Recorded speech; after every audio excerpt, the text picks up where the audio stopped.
Yeah.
Let's join together in a moment of centering silence to bring ourselves fully present in this room and with each other.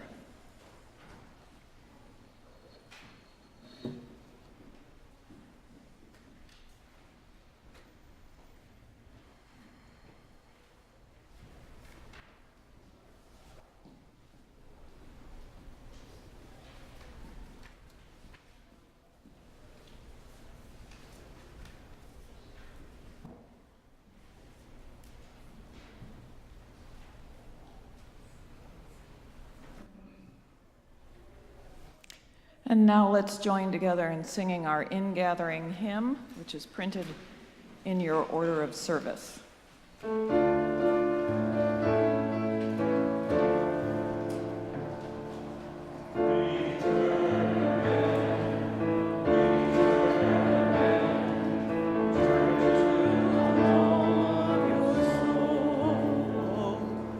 Return to where you are,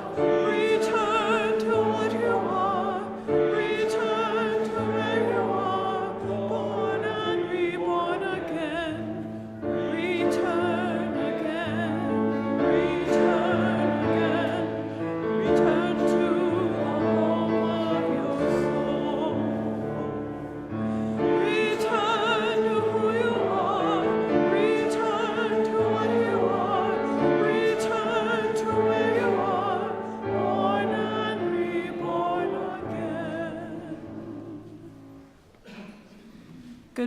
morning. Look at the lovely snow this morning, so much better than rain. Welcome. Welcome to the First Unitarian Society. This is a community where curious seekers gather to explore spiritual, ethical, and social issues in an accepting environment. Unitarian Universalism supports the freedom of conscience of each individual as together we seek to be a force for transformation and healing in the world. My name is Beth Binhammer. On behalf of the congregation, I'd like to extend a special welcome to visitors this morning. We are a welcoming congregation, so whoever you are and wherever you are on your life's journey, we celebrate your presence with us this morning. Visitors are encouraged to stay for our fellowship hour after the service. There's great coffee back there. And look for people carrying a teal-colored stoneware mug. Those are people who have special knowledge and understanding of our community and can answer any questions that you might have. You can also stop at our information table outside of the library, where you can find more information about upcoming programs and events. In this lively acoustical environment, sometimes it can be difficult for those in attendance to hear what's happening in the service. So if you have a boisterous child person with you, there's the Child Haven back over here to my right, and in the Commons, the service is broadcast there. We also do have hearing devices available. Please see one of our ushers if that would be helpful to you. This would also be a really great time to put phasers on stun, as I like to say. Turn the sound down. Experienced guides are generally available to give a building tour after the service, so if you'd like to learn more about this sustainably designed edition or the National Landmark Meeting House, please meet near the glass window on this side of the auditorium after the service. And the people who might be available to do those tours would be this morning from our volunteer list, John Powell and Nancy Wormuth.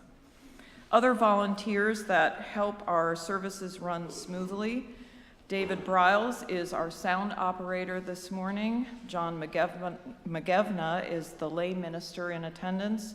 Our greeter was Corrine Perrin. Ushers Brian Chanas, Lisa Monroe, Dick Goldberg, and Michael Lossie. The coffee makers this morning, Trudy Carlson, Terry Felton. And we thank those volunteers very much for their service. Please note announcements in your orders of service, which describe upcoming events at the Society.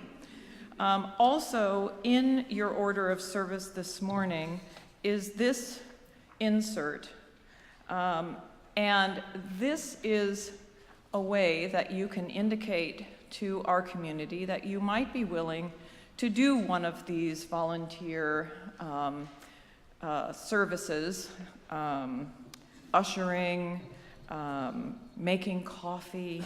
So if you would fill out one of these and then drop it in the offering basket as it goes by this morning. A further announcement: our Wortman lecture is today. Please join us this afternoon at 2 o'clock in the Landmark Auditorium as Dr. Araceli Alonso speaks on sexual exploitation and trafficking of women in European Frontera Sur, a major health and human rights issue. A reception will follow. Again, welcome. We hope that today's service will stimulate your mind, touch your heart, and stir your spirit.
Thank you for that stirring opening. Just about perfect. Though beautiful and bounteous, this is, however, an imperfect world.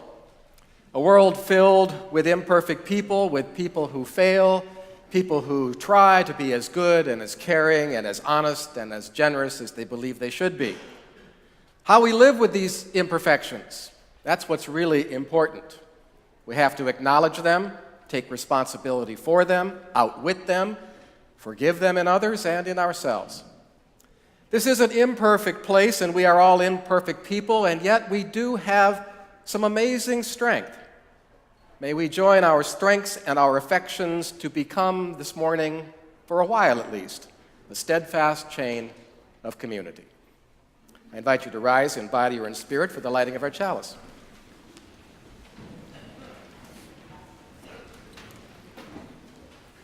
And as Beth lights the flame of our faith, please join me in reading the words of affirmation printed in the program.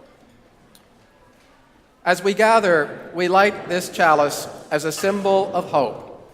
May the light within each of us be rekindled each day. May the light of truth and goodness be part of our lives always. And when that bright spark sputters, let us use our powers to bring it back to life. And now on this fine January morning, please turn to your neighbor, exchange with them a warm and friendly greeting.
This weekend, we have the pleasure of experiencing our annual banner parade.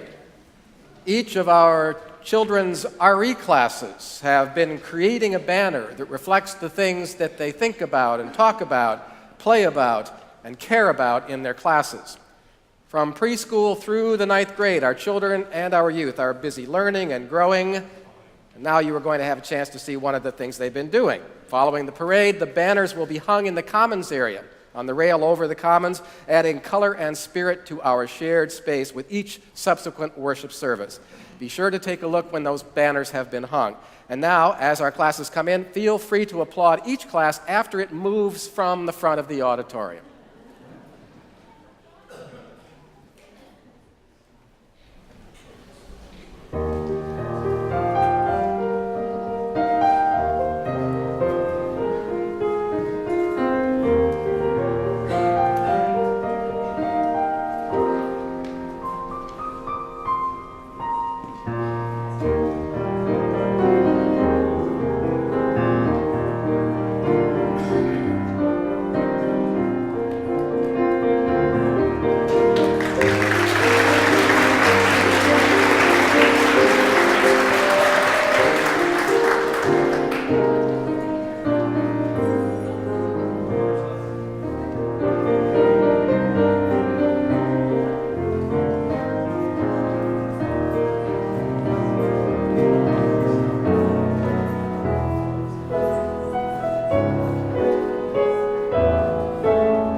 This is a multi-generational congregation, we would agree.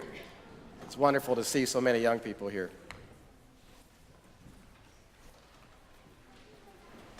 So we continue with two personal statements, the first by Jessica Couts, and this appeared serendipitously enough in the January issue of The Sun, a literary journal.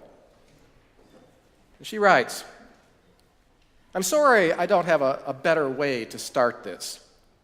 I tried to think of an interesting hook, an amusing anecdote, but then I figured I might just as well get it right out there. Of all the bad habits I possess, and there are many, unnecessary apologies are the worst. I'm sorry. It rolls off the tongue so mindlessly like a or an I barely hear it when I speak it anymore. When I was a child, apologies were often expected, even demanded of me, and I was a quick learner, eager to please, eager to pacify. And so, I'm sorry. That did the trick with angry parents, irritated teachers, bullying classmates. And even when I wasn't at fault, peace was more appealing to me than justice. I'd do anything to dissipate the tension so that I could get back to my books and my cats and my drawings and my vivid imagination. As a teen, I felt like apologizing for my very existence. I was too fat, too plain, too clumsy, too dreamy, too awkward to take up space in the world. Numbing myself with alcohol and with drugs, that helped some. And so did angry music, art, dark clothes, dark hair, and friends who did the same. I just disappeared a little bit. As a college student, I began to see my own privilege more clearly, not just as a white female, but as a middle-class American with clean drinking water, access to birth control, a warm home, and plenty of food. I was so lucky, and I was so very sorry about it.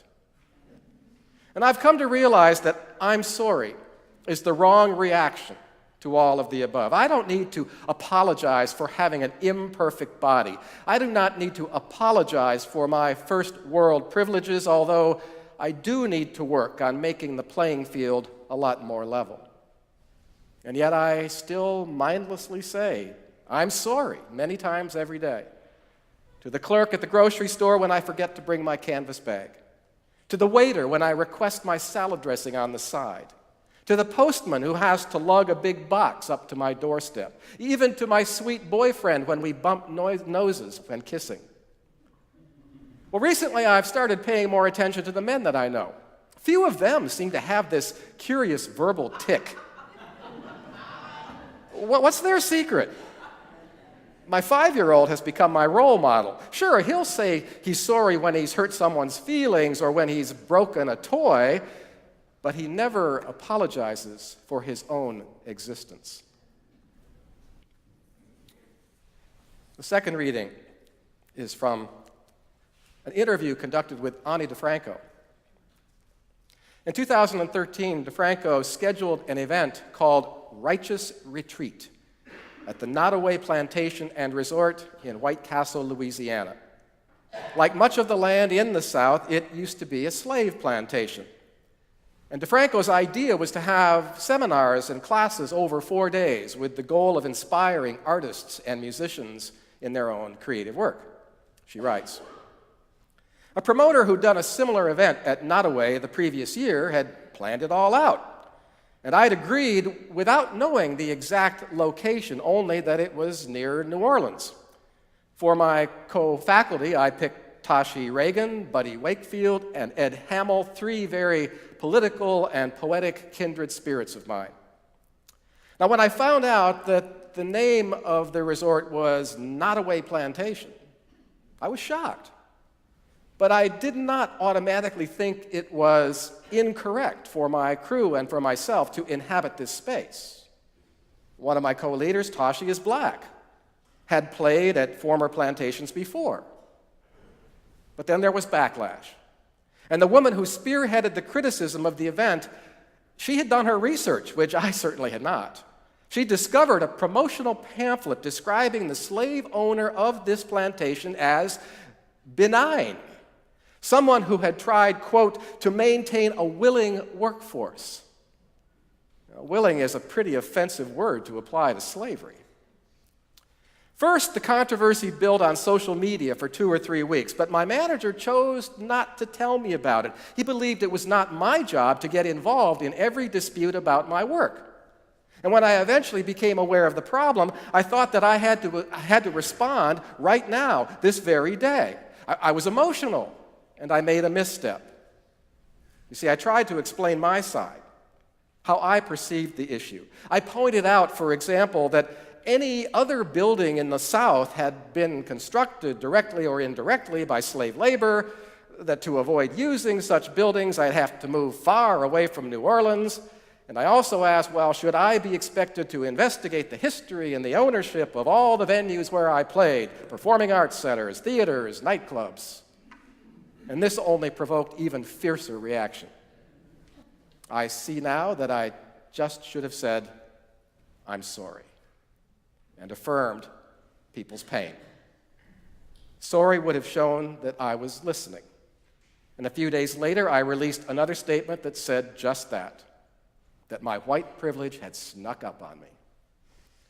The attacks forced me to re-examine myself.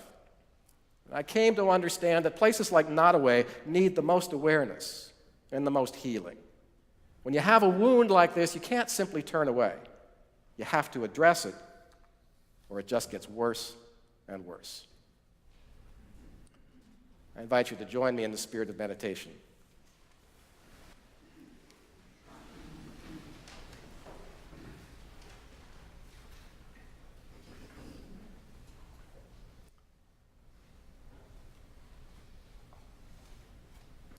From many places and conditions of the Spirit we come here seeking to center our lives, seeking a greater sense of wholeness.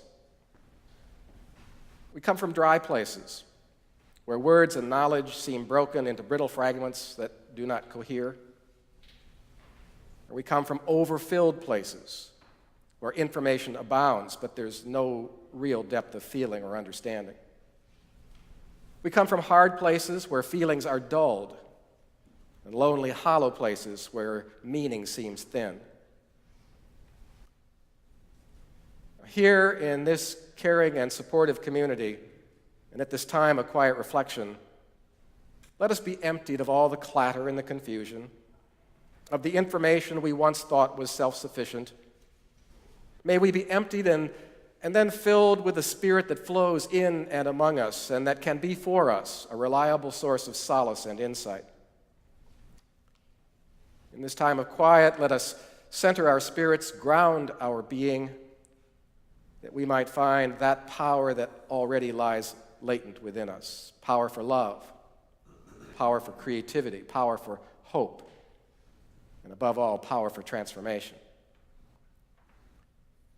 Given this reprieve from our daily pressures, may we learn once again to appreciate that every inch of our space, the space we inhabit, is a miracle, that every instant that we live is a wonder and an opening for new possibilities, new opportunities. At this very moment, then, may our hearts be open to compassion, our minds be open to wisdom, our spirits be open to grace. Let us continue on in just a moment more of silent meditation.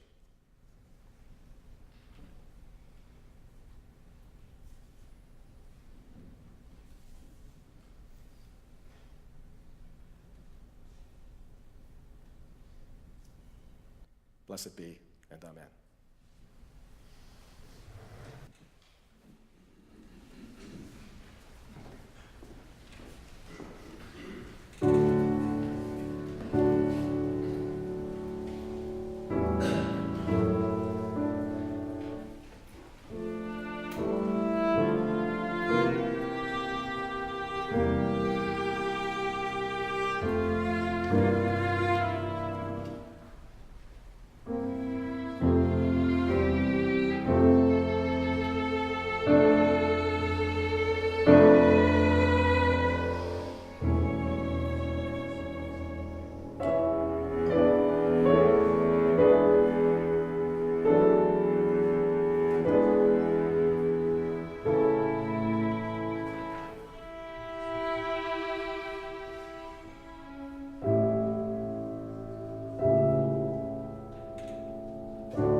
Thank you for that lovely contemplative interlude.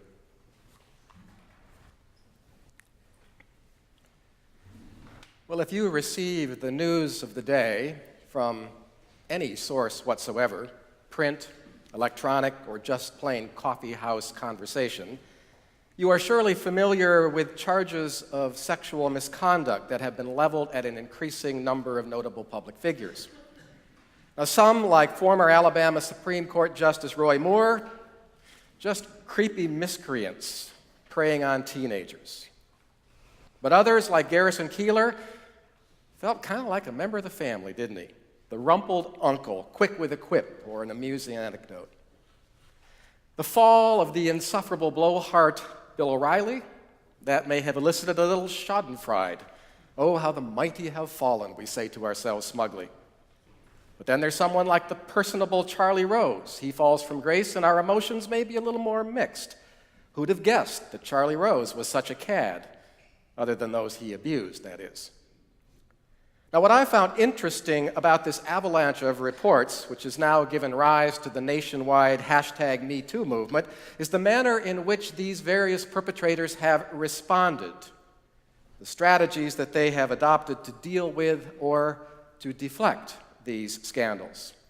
Some, of course, simply decide to circle the wagons, and despite copious evidence to the contrary, they deny any wrongdoing whatsoever. Judge Roy Moore didn't know any of the women that he accosted as a young DA. For Donald Trump, reports of his infidelities, his raunchy behavior were and are fake news, stories fabricated, as he said, by women I do not know and have never met. At least one highly regarded religious leader, the 70-year-old Buddhist teacher Sogyal Rinpoche, had the temerity to justify his lechery, claiming that what he did was consistent with the Tibetan Rigpa tradition's crazy wisdom. Rigpa disciples, he says, are obliged to accept this ostensibly abusive behavior by recognized spiritual masters as part of their enlightenment training. When 8 longtime associates of the Rinpoche detailed his misdeeds over many years in a 12-page letter, he offered this rejoinder. Rinpoche said, I have spent my whole life trying my best to serve the Buddhist teachings, and not a day goes by when I am not thinking about the welfare of my students. I will now go into retreat and pray and practice for healing and understanding to prevail. And in the spirit of the great masters of the past, I will take this suffering upon myself and give happiness and love to others. Other perpetrators expressed a greater willingness to take responsibility for their past indecencies. After having been shown the door by CBS and National Public Television, Charlie Rose did issue an apology saying that he was greatly embarrassed. He characterized his past behavior in hindsight as insensitive. But then, in his own defense, he said, I do not believe all these accusations are accurate.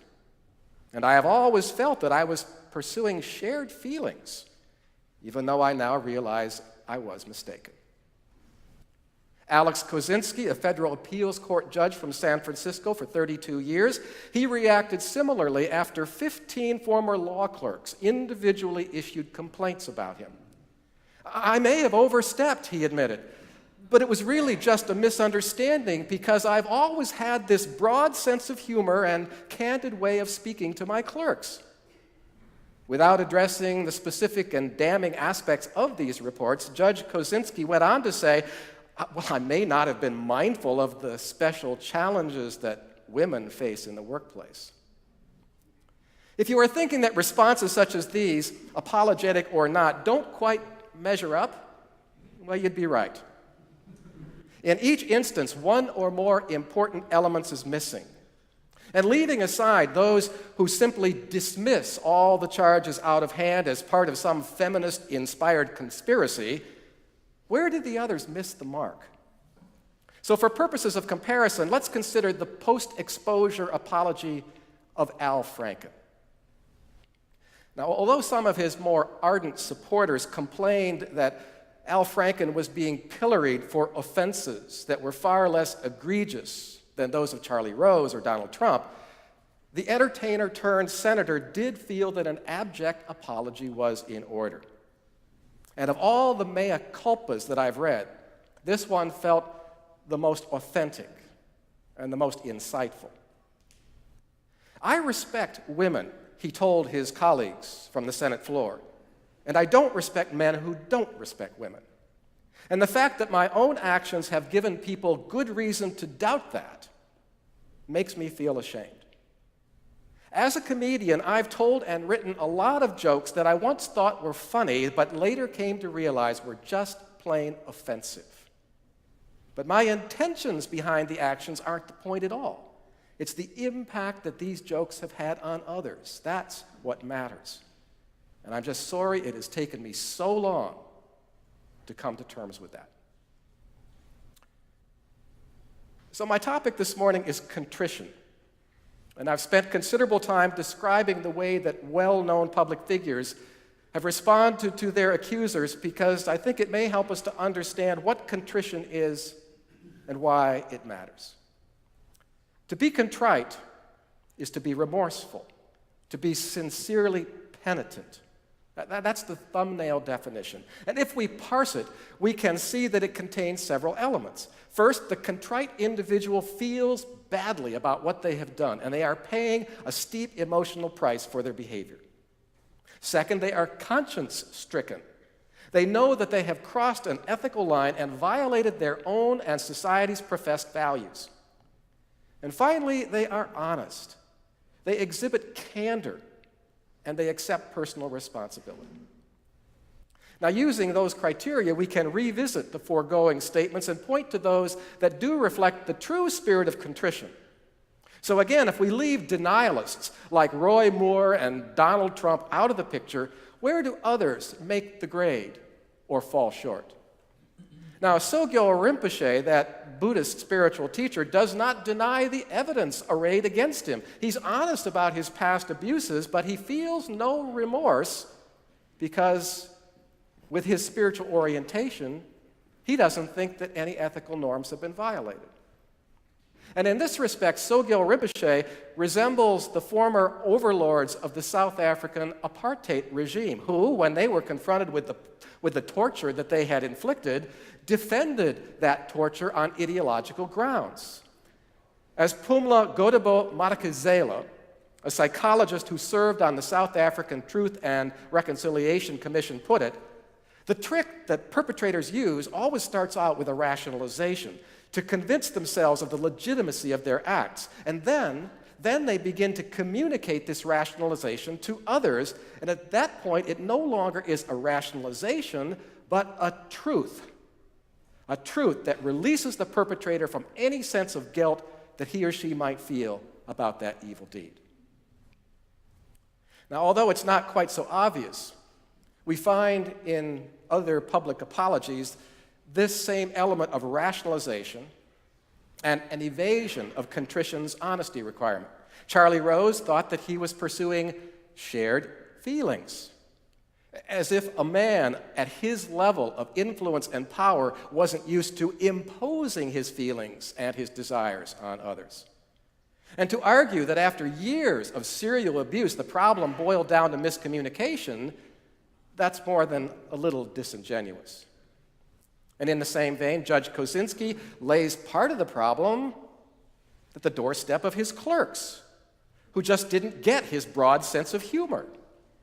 For Kosinski, as for Rose, this became his truth. This was an outgrowth of his rationalizations, the one that abusers often use to absolve themselves of serious breaches of trust or of safety or of personal honor. And at the feeling level, it becomes clear that Charlie Rose, well, he is suffering emotionally for what he's done. He says, I'm embarrassed by all of this. But does that mean that he's remorseful, that he's contrite?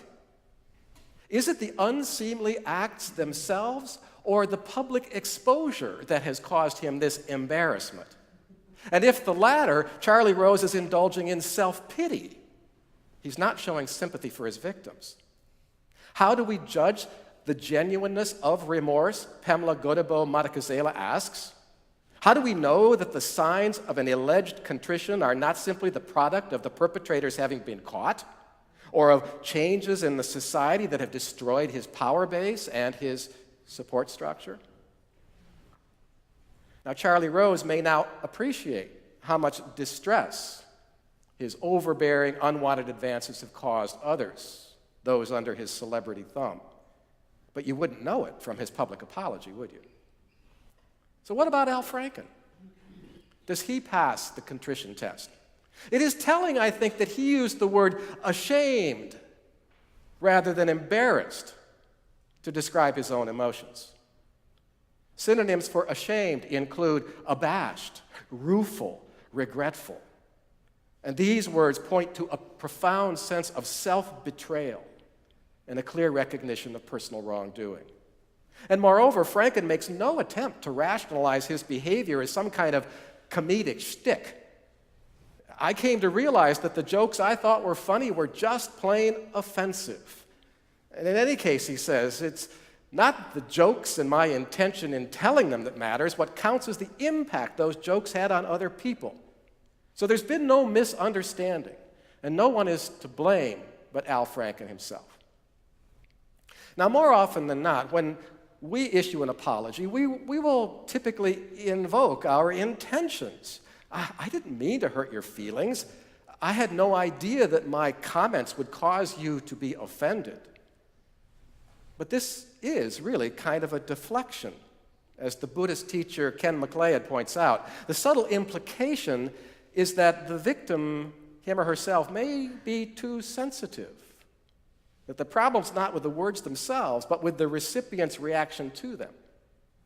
Franken doesn't go that route.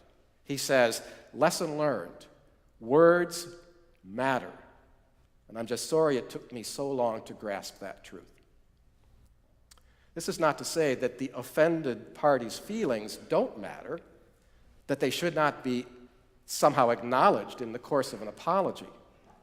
But that recognition always has to be accompanied by a clear statement of personal accountability, because without that, there is no impetus to change, just to be more careful about the company we keep.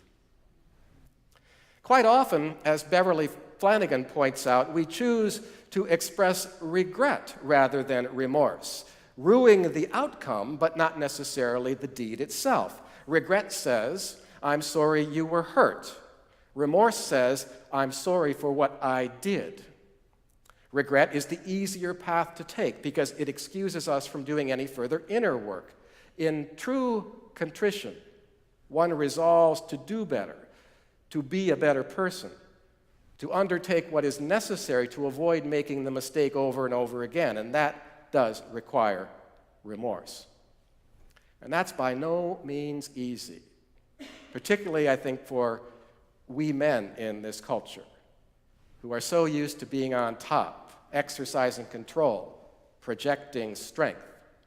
Our default position, I think, when we are challenged is to raise the shields in order to maintain control and preserve this positive self-image that we've built up around ourselves. It's quite rare, in my experience, for a man of celebrity who is comparable to Ani DeFranco to do what she did after the Toddaway Plantation scandal, to just suck it up and submit to being further educated. The word repentance is a near synonym for contrition. And in the Bible, repentance signals a moral and spiritual awakening that leads to a turnaround, to a change in direction, that promises to make of our lives something that's more responsible and something that is more life-affirming. The theological term for that turning around is metanoia. And the quintessential tale of repentance or contrition is the return of the prodigal son found in the Gospel of Luke, which I'm sure you're all familiar with. After leaving home and leaving all of his familial responsibilities behind, this profligate younger of two sons loses everything in a binge of gambling and carousing.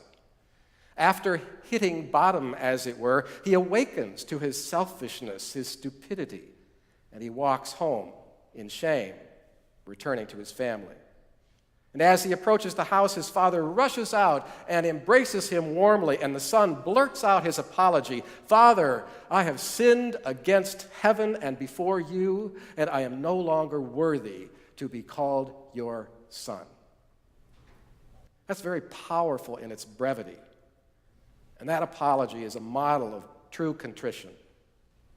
The son acknowledges the hurt he has caused his loved ones. He takes full responsibility for his unethical behavior. He shows his sincerity by declaring that he deserves to be disowned. And although it is not explicitly mentioned, the son's commitment to change is implied by the unqualified forcefulness of his statement. And so there's one more final issue that remains to be considered this morning: the relationship of this contrition I've been talking about to forgiveness. When confronted with someone who meets all the criteria for contrition, is the victim duty-bound to forgive?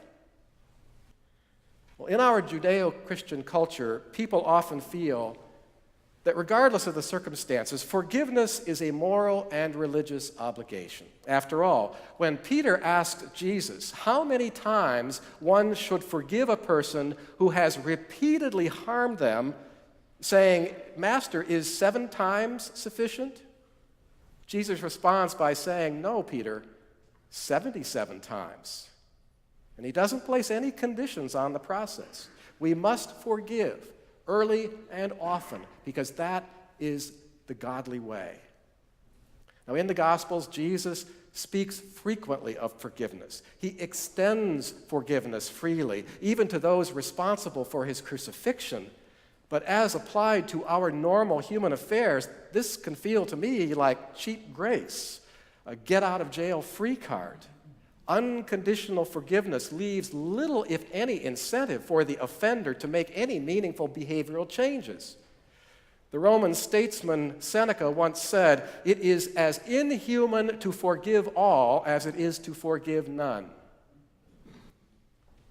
But that kind of magnanimity isn't good for the forgiving party either.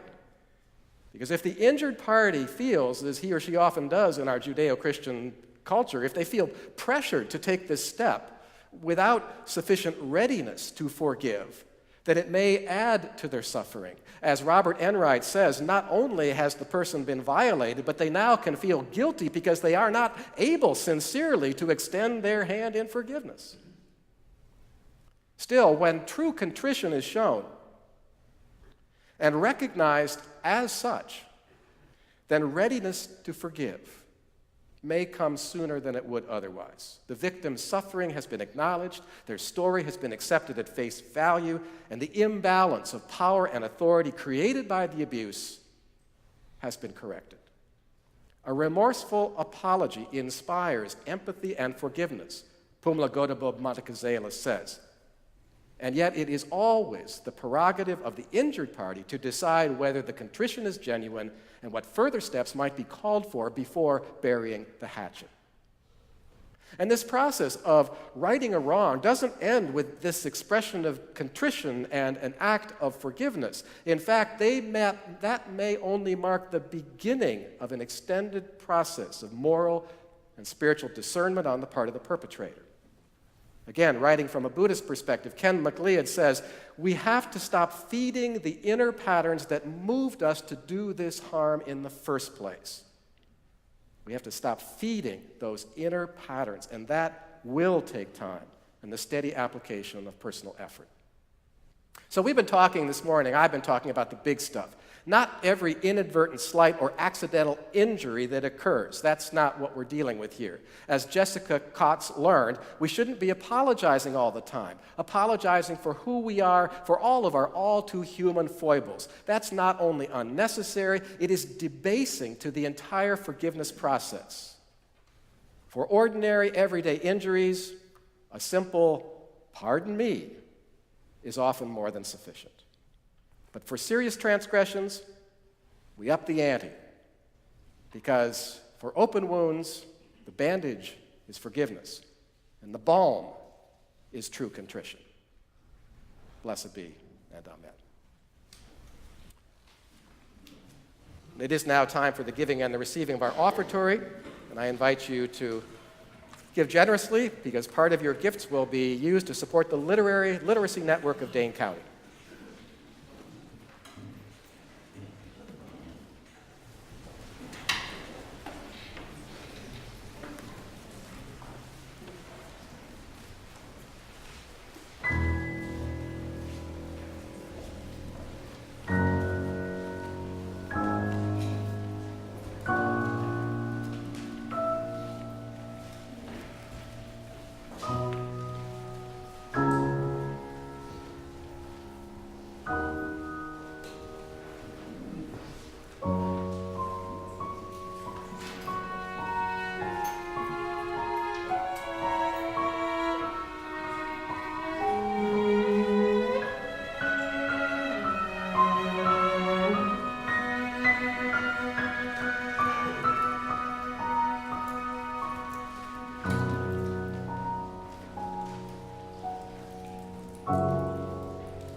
Once a month, we generally set aside a few moments during the hour for the sharing of joys and sorrows, a time for members and friends and even visitors to our congregation to relate to the entire gathered community some special event or circumstance that has affected your life or the life of someone close to you in recent days or weeks.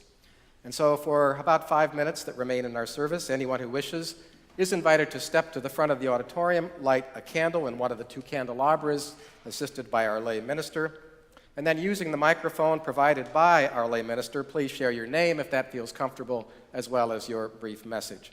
Please note that our services are live cast, so listeners are not restricted to those who are sitting in this room. You may also come forward and wordlessly light a candle of commemoration and then simply return to your seat. So now I open the floor for the sharing of these significant matters of our lives.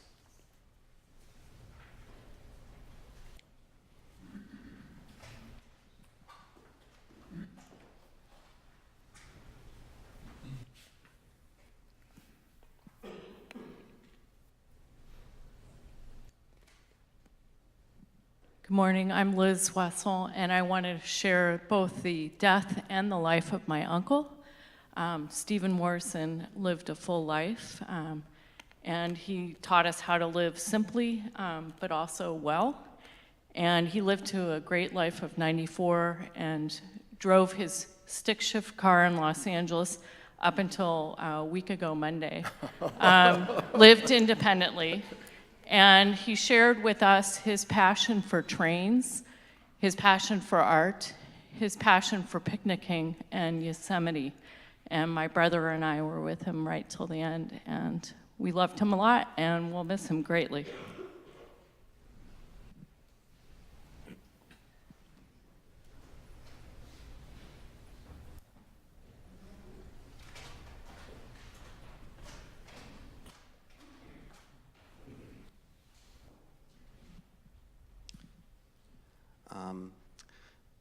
Many of you in the religious education program especially are aware of my son, Joss Firer, who's on the autism spectrum. And his symptoms have been becoming more complicated as he's aged, and his fears and paranoia have increased to the point where sometimes he even flees this sanctuary. But between February 7th and March 7th, Joss is going to be going to an assessment at a place called Northwest Passage in Frederick, Wisconsin, which is directly east of Minneapolis, 4 hours north of here. And there he's going to go under a 1-month assessment for long-term care. I don't know what the outcome will be, and me and my ex-wife and my partner and his little sister are all very nervous about this, but we understand that at this point in his progression and his growth that this is the right step to take. So I ask that you all pray for his well-being, and that this new group of individuals that will be paying attention to him give us a course that will be best for his well-being and growth. And thanks for your continued support of our family.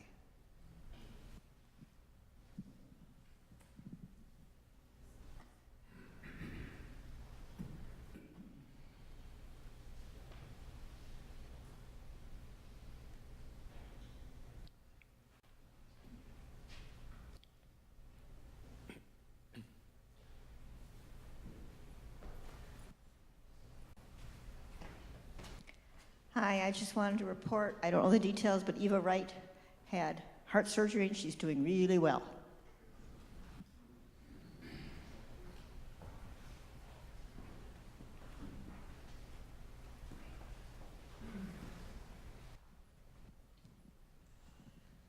I'm Ann Schaefer, and I have a sorrow, which is the death of my friend David Bedry, who died of pancreatic cancer 2 weeks ago. I ask you to hold him in your hearts.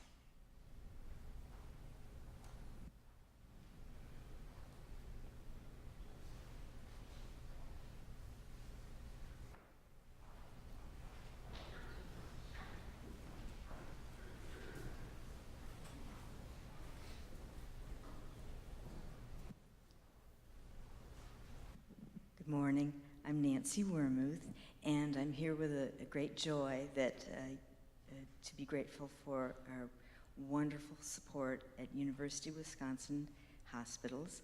On February 6th, on Tuesday, I'm going to undergo some neurosurgery, and all is looking good, and I just appreciate your thoughts and just want to share the joy that we have such a resource here. I can't tell you what a wonderful team and the serenity that I feel. Thank you.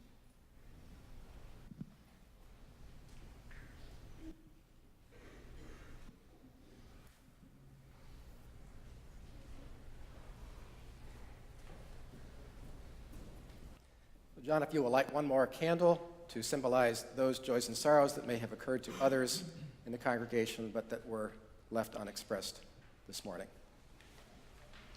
And I invite you now to rise in body or in spirit for our final hymn, This Old World.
Already heard, today we are going to acknowledge the generosity of this community after the service and recognize the tremendous progress that we've made towards our capital campaign goals. We've raised nearly $3 million, and we've had pledges from over 300 families, and we've had the support of many, many volunteers. Pledges are still welcome, but we're winding down our activity. To hear the full details, please join us at the parish meeting on Sunday, February 11th. And I hope that everyone will join us in partaking in the refreshments that are available in the Commons after service. And I hope to see you there. Thank you. Thank you, Matthew. Matthew's the co-chair of our Capital Campaign Committee.